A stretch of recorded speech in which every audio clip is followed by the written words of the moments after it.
अस्सलाम वालेकुम जी। उम्मीद है आप सब खैरियत से होंगे। आज का हमारा टॉपिक है कि वेयर हाउस की कंस्ट्रक्शन जो है वो किस तरह की जाए। बेसिकली वेयर हाउस जो है वो स्टील स्ट्रक्चर्स को कहते हैं या प्री फैब्रिकेटेड बिल्डिंग को हम कहते हैं कि वो वेयर हाउस है।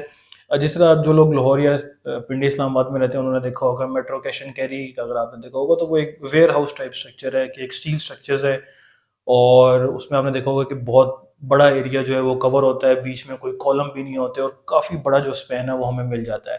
इसके अलावा काफ़ी बड़ा एरिया जो है वो कवर होता है, बजाय इसके कि आप खुदाइयाँ करें, कॉलम खड़े करें, छतें डालें। और इसकी जो छत की ऊंचाई है उसकी भी कोई लिमिट नहीं है। 40, 50, 60, 70 फुट तक आप उसको लेके जा सकते हैं। इसी तरह जो लेंथ है, लंबाई और चौड़ाई की भी कोई लिमिट नहीं है, आप उसको जितना मर्जी लंबा करना चाहें आप उसको लंबा कर सकते हैं। वेयर हाउस जो है वो ज़्यादातर उन लोगों के लिए काफ़ी कारआमद है जो कोई स्टोरेज करना चाहते हैं। किसी जगह पे किसी भी किस्म की कोई इंडस्ट्रियल स्टोरेज है, कोई कोई स्टील शेड बनाना चाहते हैं तो उनके लिए वेयर हाउस जो है वो काफ़ी कारआमद रहता है। अब वेयर हाउस और स्टील शेड या प्री फैब्रिकेटेड बिल्डिंग जो है, इसमें जो इम्पोर्टेंट चीज़ें हैं वो ये है कि आपके पास एरिया कितना है, कितना एरिया आप कवर करना चाहते हैं, क्या लेंथ है आपके पास, क्या विड्थ आप रखना चाहते हैं और हाइट कितनी देना चाहते हैं। अमूमन जो वेयर हाउस होते हैं उनकी जो हाइट होती है वो हम 20, 25 फुट या 30 फुट तक भी रखते हैं, क्योंकि उनमें मुख्तलिफ किस्म के, आपको पता है, जो रैक हैं वो बनने होते हैं, रैक मुख्तलिफ किस्म के जो हैं वो लगने होते हैं। अच्छा, इसके अलावा जो स्टील, इसके अलावा हमें लोकेशन का पता होना चाहिए, लोकेशन कहाँ पे है, क्योंकि हमारा जो ऑफिस है, जो हमारा प्री फैब्रिकेटेड का प्लांट है वो लाहौर और इस्लामाबाद में है। तो उसे हम तकरीबन पूरा पाकिस्तान जो है वो कवर करते हैं। हमारी कंपनी स्टील स्ट्रक्चर्स जो है और वेयर हाउस जो है और आप स्टील शेड कह लें, वो तकरीबन इन दो शहरों से हमारे जो है प्लांट अवेलेबल हैं। और फैसलाबाद, मुल्तान, गुजरात, गुजरांवाला, सियालकोट, ये सारे शहर जो है वो हम कवर करते हैं। इसके अलावा अगर इसके कंस्ट्रक्शन की तरफ हम आए तो इसमें जो स्टील स्ट्रक्चर्स है, इसमें बेसिकली दो पार्ट होते हैं।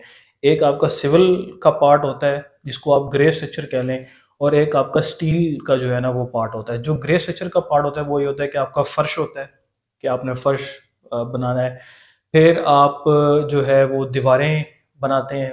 आप दीवारें ना भी बनाएं तो आप स्टील की जो है वो दीवारें आपकी बन सकती हैं। आप अपनी दीवारें 10 फुट 12 फुट तक ऊंची कर सकते हैं। उससे ऊंची दीवारें जो है वो रिकमेंडेड नहीं है, क्योंकि उनके गिरने का या क्रैक के प्रोड्यूस होने का जो है ना वो चांसेस होते हैं। तो आमतौर पर 10 से 12 फुट दीवारें बनाई जाती हैं। आप दीवारों के दरमियान कंक्रीट के कॉलम भी खड़े कर सकते हैं। अगर आप कॉलम नहीं खड़ा करना चाहते तो हम स्टील के जो कॉलम है जिस पे आपकी छत का लोड आना है वो हम नीचे से ज़मीन से जो है वो भी खड़े कर सकते हैं। इसके अलावा आपने पानी, बिजली की पाइपिंग शाइपिंग जो है वो सारी करनी है। फिर आपका जो है वो स्टील स्ट्रक्चर्स आ जाता है। स्टील स्ट्रक्चर्स में जो सबसे इम्पोर्टेंट चीज़ है वो उसकी छत है।